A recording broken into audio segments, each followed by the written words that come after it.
Amateur Traveler is in its 20th year now, but can you imagine if I had people on the show who had never been to the destination, but had just read about it or seen a movie about it? That wouldn't make any sense at all, and you wouldn't listen.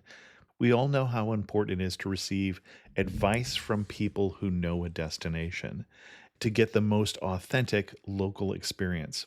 And a great option for experiencing this is Explore Worldwide and their authentic small group adventures, led by local tour leaders, perfect for solo travelers who want to meet like minded people with a desire for adventure. I'm often an independent traveler, but two of my last three trips were with small group tours because they organize everything and it's a lot easier.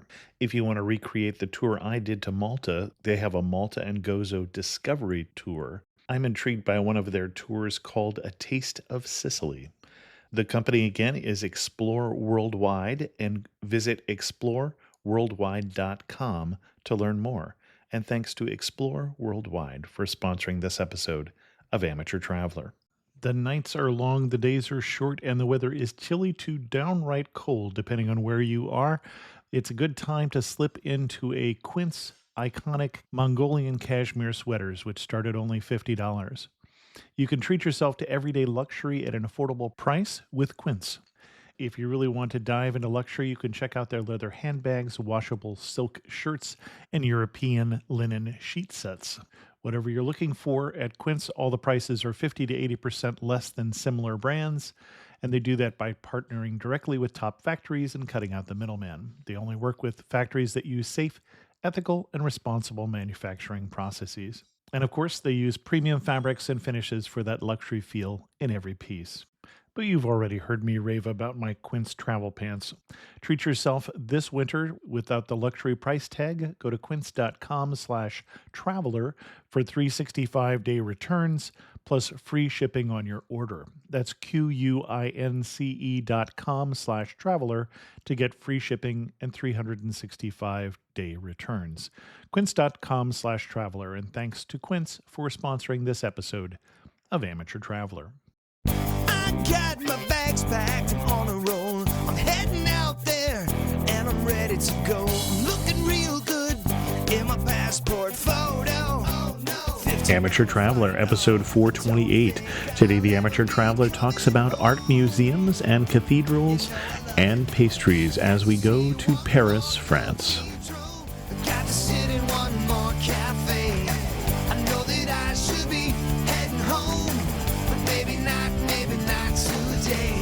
Welcome to the Amateur Traveler. I'm your host, Chris Christensen. Before we get into this week's interview, if you listen to this show as it comes out, you might want to pay attention to the Amateur Traveler Facebook page as we may be doing a meetup in Las Vegas. More details on that at the end of the show. I'd like to welcome to the show Annie Sargant and Elyse Riven, who are joining us from joinusinfrance.com. They do what I will have to say is a wonderful podcast about France. If you are going to France, you need to listen to Annie and Elyse. So welcome to the show. Thank you. And I have been wanting to do a show on Paris. Now, we've done a show on Paris, but it was 8 years ago. And so I invited on Annie and Elyse so we can talk about the City of Lights. And normally I ask the question, why should someone go to Paris? Yeah, it feels like a laughable question, but let's ask it anyway. Why should someone go to Paris? Well, do you want answers? Do you want hers and mine, or do you want... Yeah, absolutely. Let's get two answers here. Well, I would say people should go to Paris because it's one of the most beautiful cities in the world, even though I haven't been to probably hundreds and hundreds of cities in the world. And I think it's a place that is absolutely beautiful, but also filled with surprises of different kinds. And there's a lot to do and see for everybody. And Annie, what is your answer to the question, why should you go to Paris? Same. It's beautiful. It's romantic. It's full of life. It has incredible culture and art. And of course, the food and the wine. I mean, just that alone means you should visit Paris.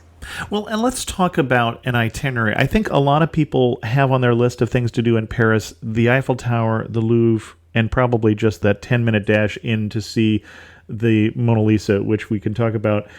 What would you recommend for a week to 2 weeks in Paris and the surrounding area? 2 weeks is a long time. I would say that 2 weeks is enough time to do a really good job of visiting all kinds of places that are known and lesser known in Paris, but also time to go outside. Unless you're going to do something for 2 weeks, like rent an apartment and live, try to pretend to be a Parisian for 2 weeks. That's most of the people that I work with. Of the two of us, I'm the one that actually does guiding in Paris. It's rare that people stay longer than a week or 8 days. What isn't rare is that they go home and then they come back a year or 2 years later. And you mentioned renting an apartment. If I wanted to be a temporary Parisian, which district, which arrondissement would you recommend would be a great place to discover Paris? There are a whole group of them. It's almost easier to say probably which ones not to. There are so many areas, but right now there are 2 or 3 that are becoming trendy but are very nice because they are not the most well-known for tourists. And that would be, for instance, the 10th, 11th, and 12th, which are really nice and neither the most ancient nor the fanciest, but are lovely and filled with all kinds of things. And as Annie said, there's life everywhere. One of the things that's really nice about Paris is it's a very decentralized city. So every neighborhood has a lot of things in it. And I don't know Paris well enough that I know offhand where the 10th, 11th, and 12th are or what they are known for. They are on the north side of the Seine, on the east side of the city, Okay. as opposed to the 8th and 9th, which are on the north side, west of the Louvre, and which are a bit posher, maybe even a lot. The 8th and 9th are filled with hotels. But if you want to have the experience of renting a place, whether it's a studio or some kind of small apartment, and really enjoying what it's like to live in Paris, I would say at this point that the 10th, 11th, and 12th are wonderful places to try. And probably, although Paris is expensive in any event, probably a lot easier to find places than in some of the other neighborhoods. Okay. So I've got my place in Paris, my hotel, my apartment, or wherever I'm staying. I want to eat dessert first because life is short. Where am I going on the first day of Paris? Oh boy, that's a hard one. There are too Oh, many. I disagree. That's an easy question.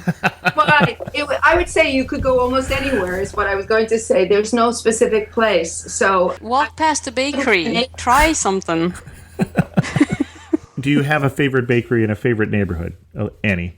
Not in Paris because I don't live there, but in Toulouse I have my favorites. As a matter of fact, there's a chain of bakeries called Paul, so that's easy to remember. They have decent breads and pastries all over the country, even in airports. I would try them. Okay. they're okay. We're not necessarily in agreement on that. They're a chain. I mean, they're not bad, but they are really a chain. The reality is that it's almost impossible, unless you go to a supermarket in Paris, to find a bad bakery or bad pastry shop. It's terrible. It's terrible. You have to be able to run about 20 miles a day afterwards, you know. But the bread is wonderful. They say there's a secret to the water. Who knows if that's true? The pastries are wonderful. They're gorgeous to look at. And quite honestly, I don't know how many there are, but every neighborhood has nice ones. And I would say go into the one that's closest to where you are, and you'll probably have a wonderful experience. Okay. I have my pastry now. I go outside, and what am I going to see first? What site should I go to? It depends on how much time you have in Paris. Okay. So if we're talking about someone who has really enough time to take it easy, I would say the first thing to do is go down to the Seine, to the river. Mm-hmm. The heart of the city. Yeah. And watch the boats go by and go to Ile de la Cité, or where are you taking me? Watch the boats go by, look at the buildings on both sides of the river, walk along the banks of the river. Both sides are relatively easy to do. On the south side, a little bit easier. Take in the skyline, which is a low skyline, but has beautiful architecture. And one of the things I think that makes Paris really beautiful is that it's a relatively homogeneous architecture. Mm-hmm. I think that that's one of the things about it. It's not a little bit of hit this and that and hit and miss. So there's an atmosphere. And Annie, I think, is right when she says it's a very romantic city. It also depends on the weather when you happen to visit.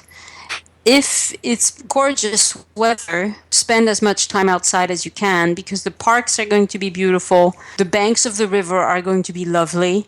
But if it's not good weather, then I would head indoors. And Paris can get pretty nasty as far as weather is concerned. Mm-hmm. I would go to Notre Dame first because it's so stunning. Mm-hmm. And I love to take pictures. So I could spend a whole day in Notre Dame, climbing the tower, taking pictures from all different angles. I also enjoy taking pictures of disturbing church art. And by disturbing, I mean babies getting cut in half, crucifixion, gory stuff. And there's plenty of it in churches, devils, that sort of thing. And so, for instance, if I'm looking at Notre Dame on the left side, I'm going to tend to see scenes of hell. Right. Okay. That's true. In every church, on the left, you will have the bad people, and on the right, the good people. And Notre Dame down in the historic heart of the city. Right. Yes, it's literally where the city began. Mm-hmm. Paris is a city that what we can call old Paris, which is the part that doesn't have the modern new buildings, mm-hmm. is basically in the round, and it's cut almost in half, but not quite, by the river, which runs basically roughly east-west, which is the Seine. There's a little bit more on the north side than on the south side. But the city is really in a round, and it's divided up into 20 districts, which are what we call the arrondissement. And they start in the dead center where Ile de la Cité is, which is number 1. And it spirals out like a snail from there. You know, if you are in 1, 2, 3, 4, and 5, you are in the oldest part of the city. Mm-hmm. And it really works its way that way around. The Ile de la Cité, Notre Dame, that part is, in fact, the very oldest part of the city. Okay. And I should mention that we're doing this at a much faster pace than you would find on Join Us in France, where I think you will find 3 episodes just on Notre Dame. I think when we expand that to Ile de la Cité, you've got 4 or 5 episodes just on that one island, which is an island in the Seine, which we didn't say. Which is an island. We get carried away. Tiny little island in the Seine, actually. Yes. You can go to any part of the island, which is really, really tiny. You look out and you see other neighborhoods that are also very beautiful and historical. It's a pivotal place. That's why I think it's a nice place if you want to begin from there. If it's a bad weather day and you're not the kind of person that likes walking in the rain, like in April in Paris or something like that, they have these hop-on, hop-off buses that are really quite good. You can get a ticket. It's good for 48 hours. You can use it again and again, and they are open air on top. I copied, I think, from the buses actually in London, and they are called that. They're called hop on, hop off. They make stops. You can get off. You can visit neighborhoods. They give you a little paper that shows you where their stops are. And then you can get back on later on, and you can come back and use it again the next day. For people who are really only in Paris for a very short time and just want to get an overview of the city and see physically what it's like. And then for people who have more time but want to have a nice bus ride, it's a really great thing to do too. Now, I think we've always gotten around on the metro. I don't think I've ever done the hop on, hop off. I wonder if that's newer than at least our first few trips there. I think it is. I couldn't tell you when it started, but it's definitely something that is relatively recent. Let's put it that way. The metro is the most efficient and fastest way most of the time of getting around Paris. If you have some time and you're not too impatient, it's actually nicer, of course, to take a bus because you get to see some of the things that you're going by. The third option, of course, would be renting a car, which I would highly recommend against. Yeah, not in Paris. Not in Paris. We did a whole episode on renting driving, a car in France, and there are times when it's really worth it, but if you're going to be in Paris, don't. It's episode 16. Right. No, I would drive anywhere else in France. Actually, fine. It's not at all that difficult to drive. But yes, I would not drive in Paris. For one thing, the lines went away on the road. And then I recall one time we took an hour to get from basically down the length of the Champs-Elysees from the Louvre to the Arc de Triomphe. And it was at 11 o'clock at night. So, I mean, the traffic Right. can be fairly... I was there 2 weeks ago, and it took us 1 hour to get from somewhere in the middle of the ninth just out to one of the exits. So it really is not worth trying to drive inside Paris. Yeah, yeah.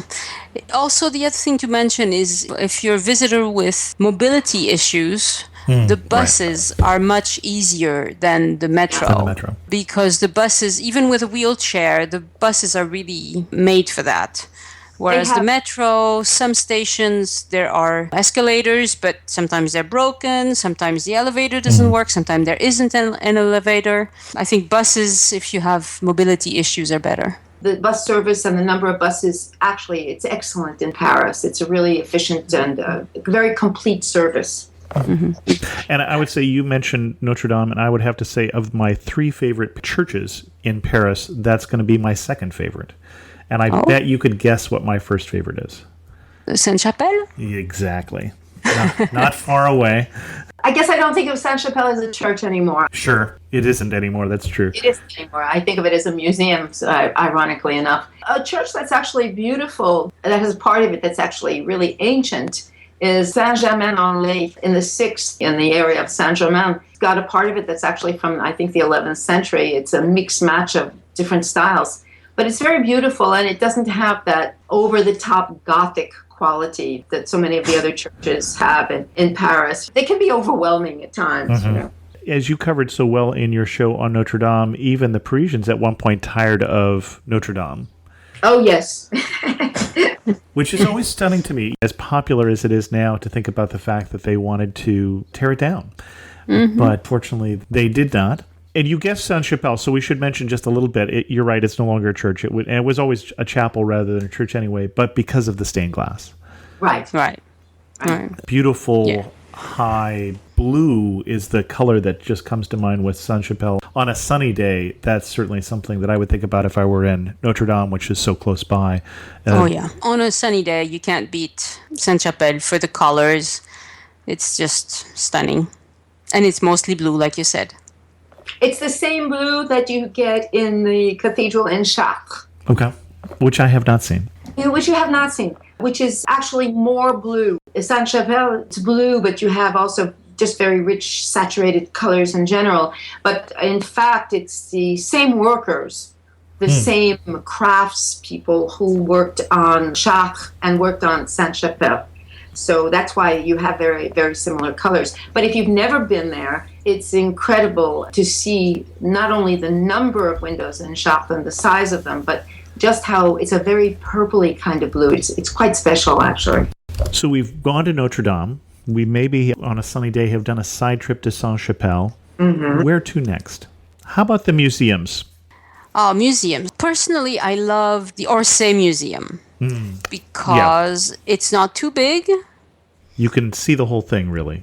And I love Impressionist and Post-Impressionist art. They also have a beautiful selection of statues. And it's very approachable as a museum. It's a good museum for people who are not into art like me. I mean, I love art. I enjoy going to museums, but it's not like Elyse who can recognize all these masters. Well, Elyse, you're an art historian. Yeah, I'm an art historian. This is my background. I studied to be an artist. I studied to be an art historian. So I'm a fish in water. You put me in a museum and I just start waving my arms around. So literally, we mentioned it in our podcast, but it is true that the Orsay Museum is the most visited museum by Americans. It's very interesting because I think other nationalities go there too, but that is not their number one priority. Most Americans will tell you that if they have only time for one museum, they will go there, not to the Louvre, because they want to see the Impressionists. And that is, of course, where they all are. That's the special museum for them. That's a museum that's on the left bank, so the south bank of the Seine, fairly close to the Louvre, as I recall.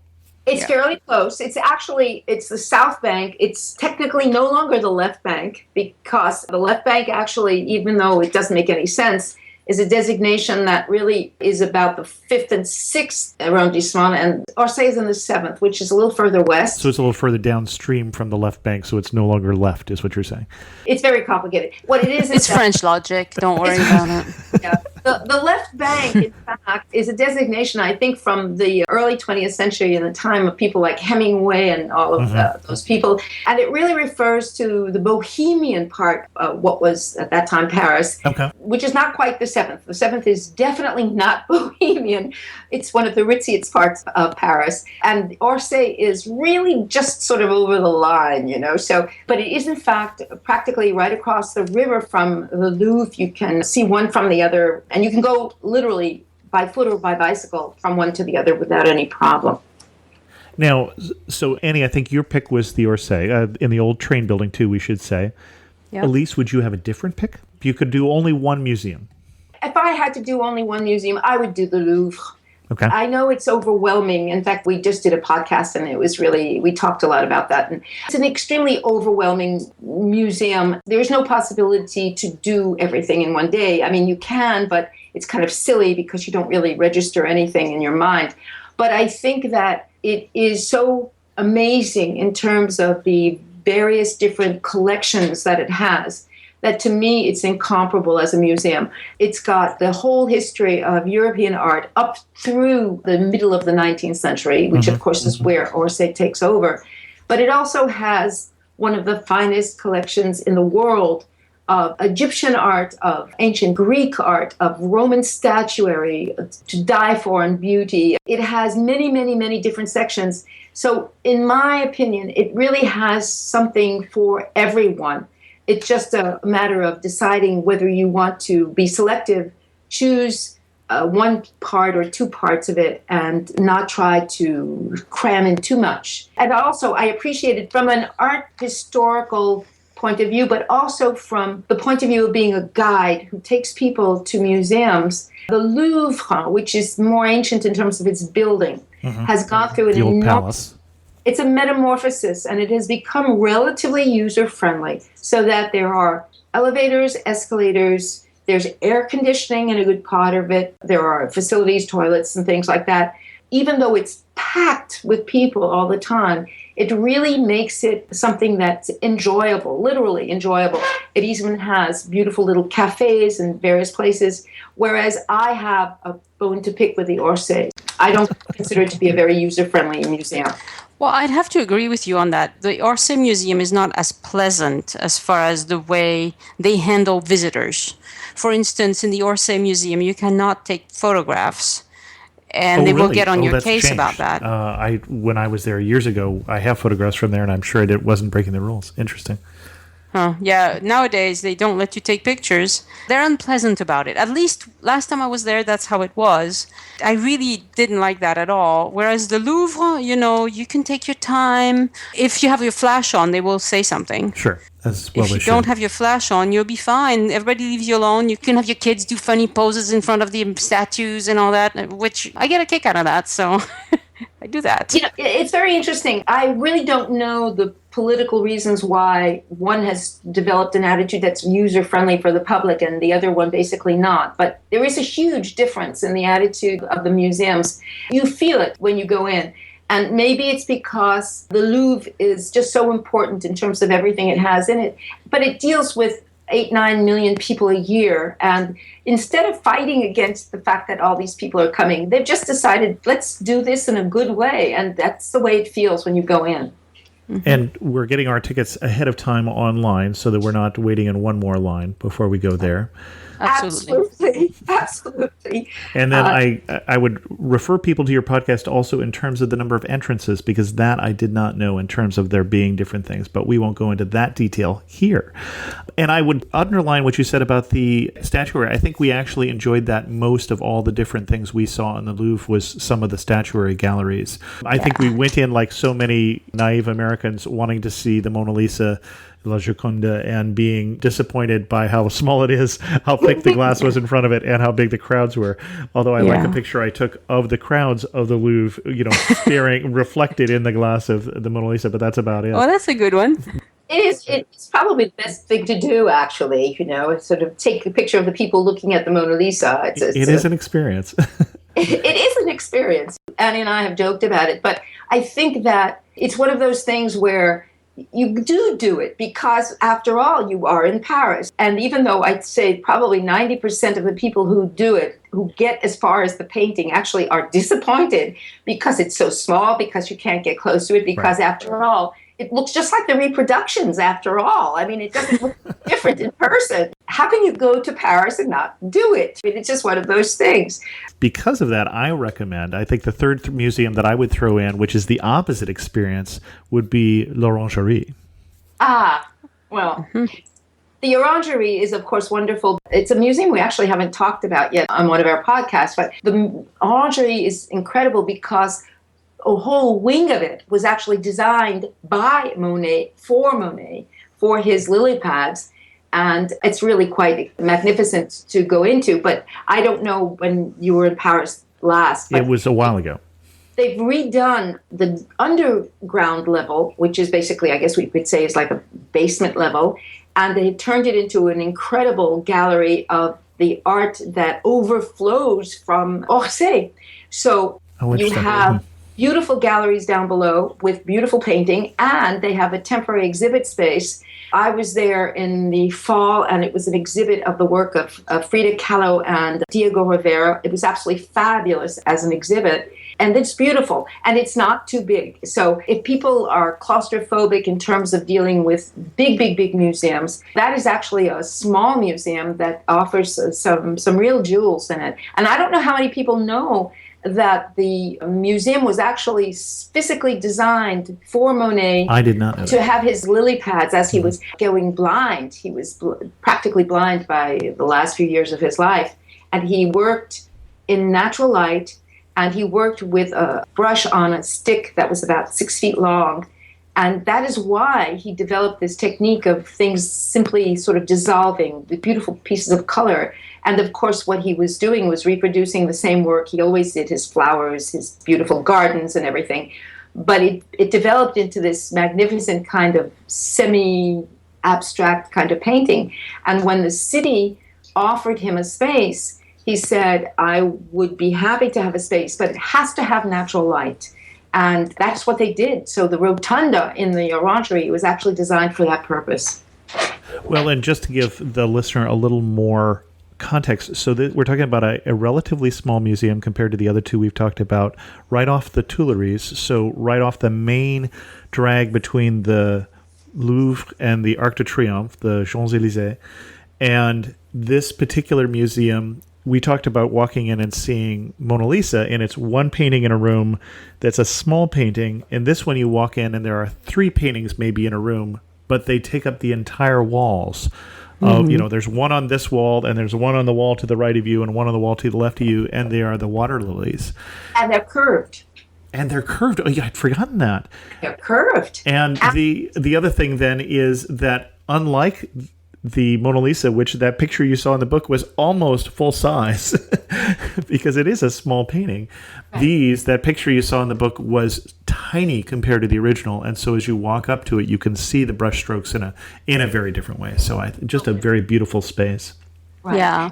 The Orangerie is actually right across from the Place de la Concorde, where the guillotine used to be set up. Yes, indeed. It's more welcoming now, but not so much so. If you try and cross 12 lanes of cars, you are actually committing suicide. So it's only a little bit different than the way you get killed, but that's about all. There we go. Dead. And in the center of the Place de la Concorde, of course, the big Egyptian obelisk with the hieroglyphics on it from Cleopatra. From Cleopatra. Cleopatra the 7th. Let's be a little more specific since we have an art historian here. Well, it's one of the things Napoleon decided that he would bring back as a little souvenir. When we go traveling, we bring back things we can put in our bags and our pockets. He just didn't feel that it had to be that small, so... Yeah. I wouldn't recommend that because bringing back your Egyptian hieroglyphic obelisk is not allowed anymore. But no, it's not. It's really not. Although that does bring up the issue of shopping. So the first time I was in Paris, we were there with a friend who had never been there also, but he went to shop. And in fact, brought a suitcase full of old clothes he was planning on throwing out just to go shopping. And so I know that is a popular activity there. If you wanted to bring back something smaller than the obelisk in your suitcase, where would you go to shop in Paris? There are two philosophies of shopping in Paris. One is to go to the big department stores, which are fabulous, specifically, mostly Galeries Lafayette. Galeries Lafayette, or even if you have a lot of money, Beaumarchais, which is on the other side of the river. And ironically, yes. But personally, I grew up in New York, and I have developed an allergy to department stores. Although you admit you have to go see Galeries Lafayette. You have to go see it. It's a gorgeous, gorgeous building. The best part of the Galeries Lafayette, they fixed up the dome. The dome? So, yeah, they fixed it up. And the building, which I guess we should explain because we haven't really talked about this yet, but the building is actually from the 1880s, and it's Art Nouveau. It's filled with this magnificent multicolored glass and gold-gilded dome. It's absolutely fabulous. It's a cathedral to capitalism is how I would put it. Yes, that's probably, I'd say that's a very good description, actually. And now that half of the customers or three-quarters of the customers are from Asia, I would say that it is absolutely exactly that. When you go inside, and of course they are perfectly happy having you go up the 6 or 7 layers of escalator to get as close as you can to the dome so you can take pictures, what you will notice is the number of people who are actually buying things, not just walking in, walking out. And it is a preponderance of Asian clients because it's not an inexpensive store. It's really not. But the other thing is, and I don't know if it was that way when you were there is a rooftop that now in the nice weather even has chairs to sit and a little coffee place. And you get a view of the Opera House right across the street, the Opera Garnier, and you have a view over the rooftops of Paris. It's absolutely fabulous to go up there and see. Excellent. But you were taking us someplace else before I diverted us. Somewhere else, yes. Before we got into the Cathedral of Capitalism, there are two areas that I think are wonderful for shopping if you're interested in really buying things that don't look like what you will get at home. They're not inexpensive neighborhoods. One is a lot more expensive than the other. My first choice would be going to the Marais, which is in the 3rd and 4th arrondissement, which means that it's actually walking distance from Notre Dame, Ile de la Cité, and all of that.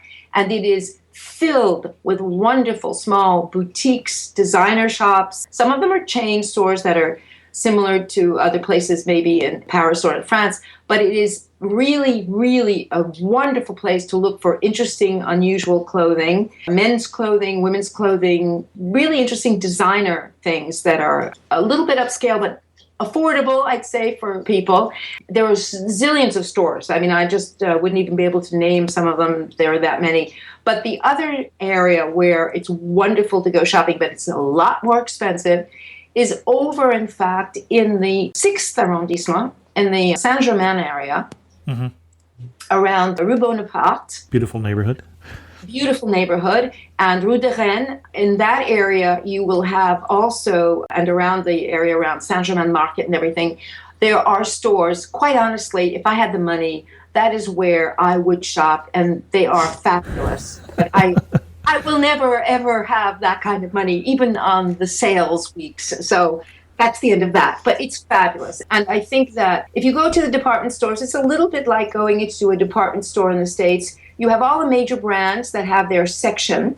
There's not that much that's different, except that it's fancy and you're in the store and everything. But these two areas are really incredible in terms of the interesting designer and unusual elements. And that's nice because you get a feel for what it's like to really shop in that kind of way, the French way.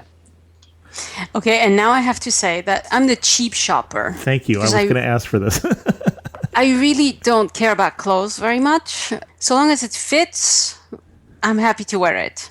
And so I like to go to the open-air markets. Some of the bigger open-air markets in France will have really unusual jewelry, but I mean cheapo jewelry. Shirts, jackets. I was at a market today where they were selling all the beach wraps, you know, the stuff that you can use. Pareo? Yeah, pas des pareos, yeah. And it's colorful, it's beautiful, and I really enjoy those. And you can get them for 10 euros. I mean, it's inexpensive. So I would try the open-air markets, both to buy some fruit. There's caterers who set up in those places where you can buy a lunch and just enjoy it like that in the streets. Again, if it's good weather, it's fun to do. And you can also buy inexpensive clothing that you'll only find there. I mean, it's stuff that it's probably made in China is the reality, but it's not something you will find everywhere else. Excellent. Now, I just have to comment on this. When you say you don't care as much about fashion, this is one of the things that makes your show a little confusing because you have the French accent and are at heart really more of an American.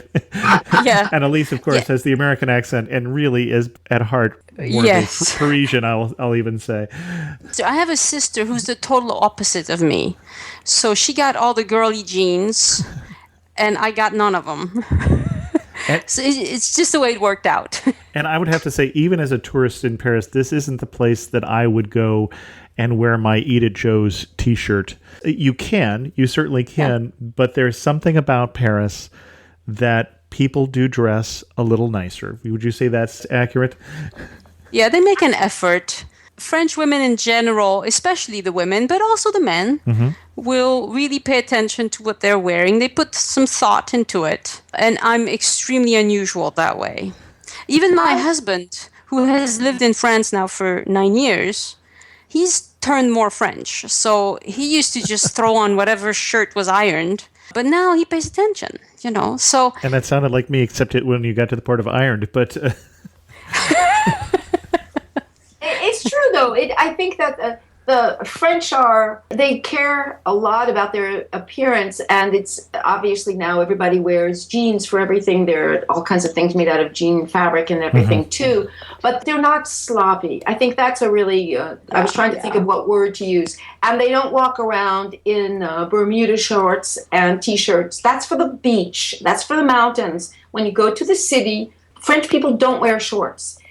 You will even see though women, the weather sometimes really, really would dictate shorts to us who are Americans. But you won't. Women will wear sundresses, and French women tend to be more femininely dressed than American women to a large extent.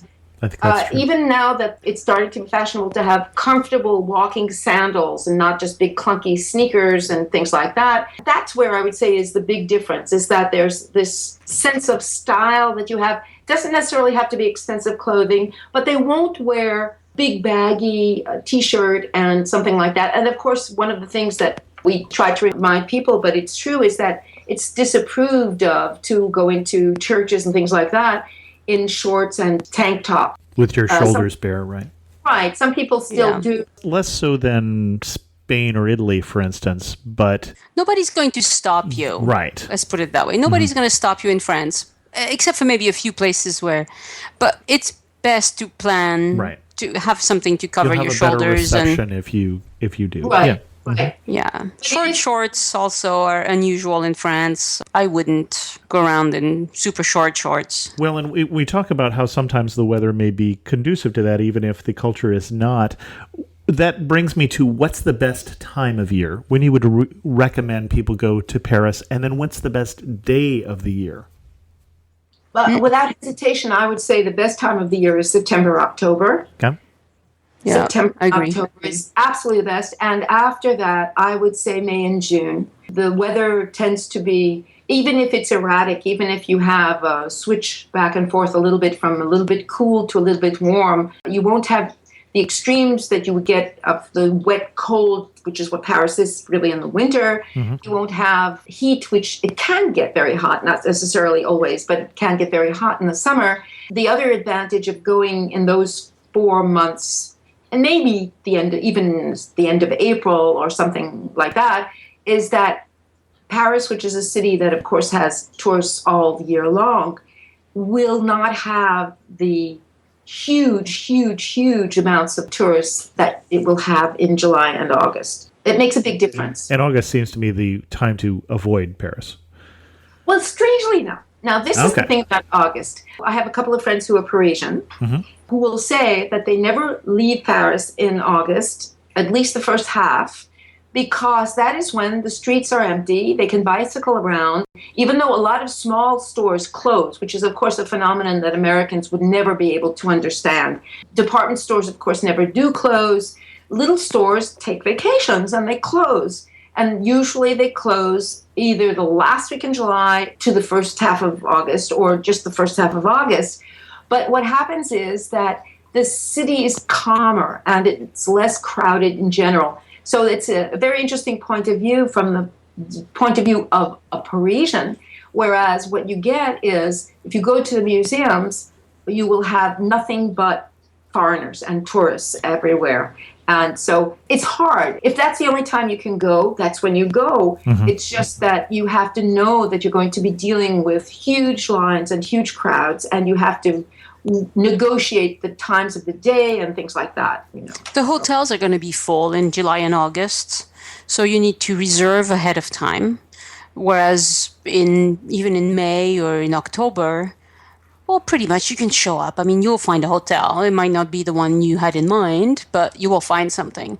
I add an addendum to that because I've discovered that because of my working in Paris a lot in the summers in the last few years. It turns out that, strangely enough, the second half of August is a time when there are hotels that will offer some discounts because a lot of Europeans come to Paris, and they tend to finish their vacations like the French do by the middle of the month of August. And Americans tend to take time to go on a vacation any time of the year. So there's this strange phenomenon that happens with some hotels actually having rooms available the second half of August, and sometimes you can get a good deal. That's good to know. We're getting to be one of the longer episodes of Amateur Traveler, which I suspected might be the case anyway. But she's a talker. It's all her fault. You've noticed? And I haven't said yet. So for both of you, there's a lot of things we haven't covered yet. But one other thing that you should do or see while you're in Paris. For me, I loved the Rodin Museum. Loved it. But of course, I love statues in general. That was just, it took my breath away because you see very large statues, but you also see very small ones. And these are mostly the bronze statues. Yes, they're bronze, yes. You see also very small ones, like things that would fit on your bookshelf that are just so intricate and beautiful.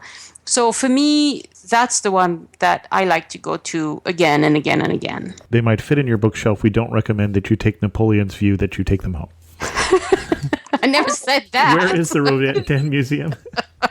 You would probably be persona non grata for the rest of your life if you managed to get away with it anyway, And where is the Rodin Museum? I don't know what that one is.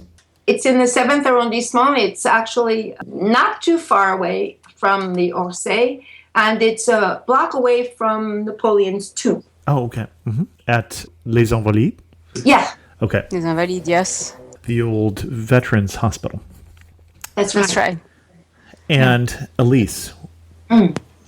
Well, of the things we haven't mentioned, if we're talking about getting a feel for Paris, I would say you have to mention and go to Montmartre. Mm-hmm. It's an experience. It's both a good experience. It's a fun experience. It's crazy if you go at certain times of the year because it's jam-packed with tourists the way the Louvre is. But it's wonderful. And it's got a part of it that's kitschy and very touristy, which is around the big square called the Place du Théâtre, where the artists still do caricatures and drawings. Mm-hmm.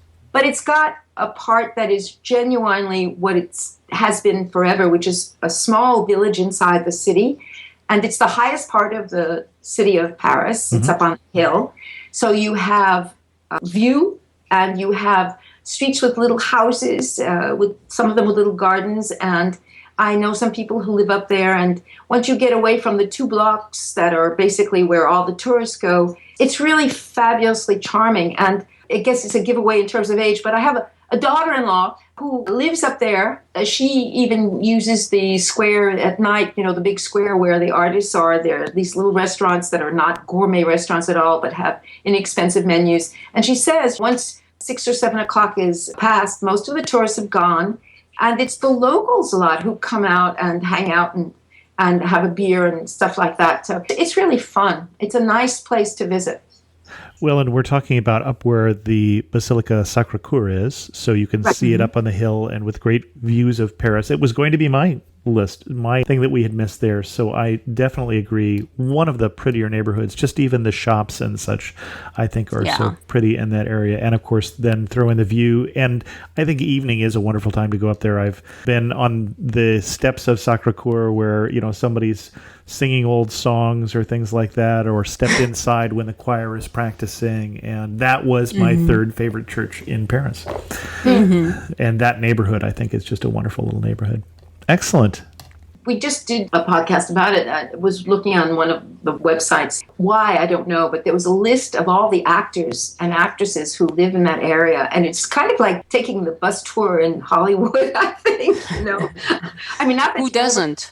But, because, of course, living here, I know most of these are mostly, of course, French actors. But I thought, oh, wow, they all live up there. How cool. So it seems odd because we're kind of wrapping up an episode on Paris. We haven't talked about the Eiffel Tower. I do recommend it. We haven't talked about going out to Versailles. I certainly recommend that. There are many, many places you go outside of Paris that we won't get to today. I'm going to throw in, for my pick, an unusual one, which is the Canal Saint-Martin. Just loved that little untouristy spot, just walking along the little canal as it feeds into the Seine and the locks there. And it's definitely not something I would try and fit into a 2 or 3 day trip to Paris. It's not that important. But if you have a little more time and you're spending time there, I just found it to be a lovely little walk. I think it was the Eyewitness Guides actually recommended that as just a little walking tour of Paris. Yeah, I've seen it on many lists. I haven't been, but I'll visit next time.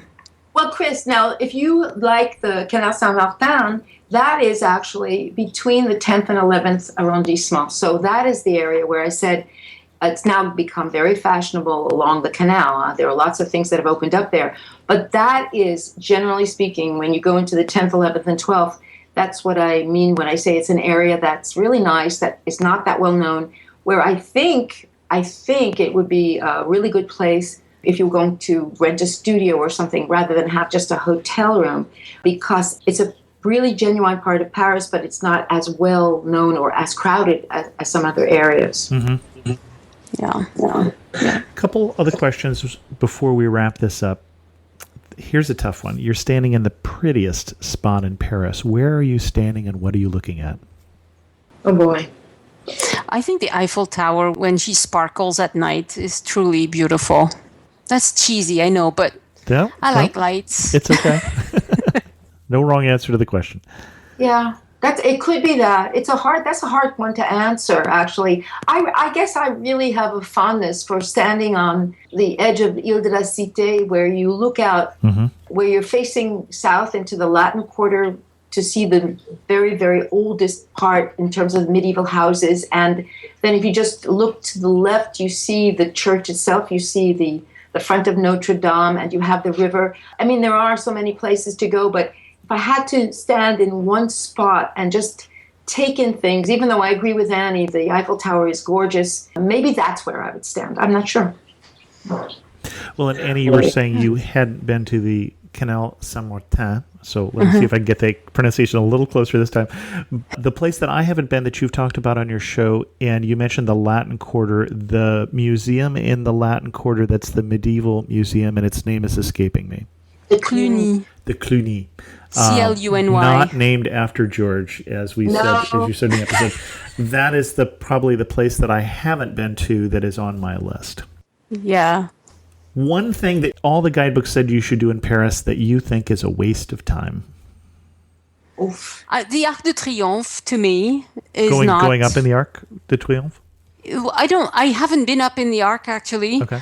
But the Champs-Élysées, to me, have very little appeal. Okay.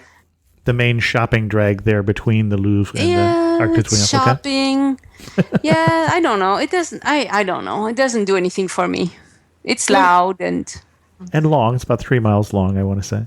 It's exactly 1 mile long. 1 mile long? Okay. Well, where are you measuring it from? From the Étoile down to the Concorde. Okay, so just the shopping area. Okay. But I actually agree with Annie. We were talking about it earlier, and I was trying to figure out what I would say, and I wasn't really sure. But I think that it's the most overrated thing in Paris. Okay. Now, if you happen to be there on the 14th of July and Bastille Day. there's right, and there's défilé militaire, all that, the military parade and all that, then yeah, I would go. But other days, probably not. Okay. And the guidebooks, I don't know. I don't read the guidebooks. I listen to travel podcasts. Well, as a fine recommendation there. And travel blogs. They're wonderful travel blogs. One thing that makes you laugh and say only in Paris. Well, there are a lot of interesting bums in Paris. They're usually harmless. You have to explain that. Interesting in what way? What makes a Parisian bum different from a San Francisco bum, for instance? Well, they're not quite as stoned. Okay. A little more stylish. I don't know about that. But they usually try to get your attention in strange ways because they're after a buck, so they usually try to do something to get them to look at you, to get you. So I like to look at the bums. I like to look at the way the moms deal with their young children. Okay. Sometimes they are so demanding. I raised my daughter when she was young in the US. And so I caught the American way of, that's fine, don't worry about it, that's fine. Oh, French mothers are not like that. They're all over the kids. Interesting. That's something that I like to watch. But I guess it's better if you understand the language. Sure. Elyse, one thing that makes you laugh, only in Paris. Actually, there's a place that I always go to when I want to feel good. It's an interesting question. I'm listening to the two of you trying to think about it, and I realized I go to the Centre Pompidou. I actually love it. I happen to like modern and contemporary art also a lot. But what I love there is not so much what's inside the museum, is that you have this huge esplanade, and it's like going back to the Middle Ages. You have jongleurs, you have people who are begging, you have people who are fire eaters, you have people sitting doing caricatures, and it's surrounded, of course, by cafes and restaurants and everything. And off to the side, just to the side of it, you have this incredible fountain by Niki Saint-Phal with these moving sculptures that turn, and people jump in and out of the fountain, and people let their dogs go into the fountain. I don't know if it's that it makes me laugh, but it actually is a place that makes me happy. Excellent. We've seen Paris in movies. We've heard about it. We've listened to it on podcasts. One thing that is still going to surprise us the first time we go. How beautiful it is. Okay. Really, I go to Paris a lot, and I'm never tired of looking at it. I'm never tired. And I'm also never tired of discovering new places, because you can go into neighborhoods, and I would never even claim to know all of Paris. And you can go into neighborhoods you've never been in before, and you walk around and you discover wonderful little things, turning a corner in a little courtyard or something like that. To me, Paris is always surprising in that it never stops being beautiful. Yeah, you have to be a little bit adventurous. You have to be willing to stick your head into doorways, and if a gate is open, go in there, take a look around. It's probably gorgeous. Excellent. One warning you would give. If you're walking around, we're talking about still basically being a tourist, so I'm assuming that we're not going to go into the really far distant outlying areas. It's not a city where you look people in the eye. It's not part of the customs of people, and you do just have to be careful about pickpockets. Mm-hmm. It is something you have to watch out for. The first 15 minutes I was in Paris, our friend was pickpocketed on the subway, so I would definitely underline that. He had his wallet in his pocket, and they didn't take that, but they took money. And the whole situation I read is wrong. I immediately told him to check his wallet, but by the time he realized that they'd taken the money in his other pocket, they were 50 feet away and gone. But yeah, definitely I would recommend that.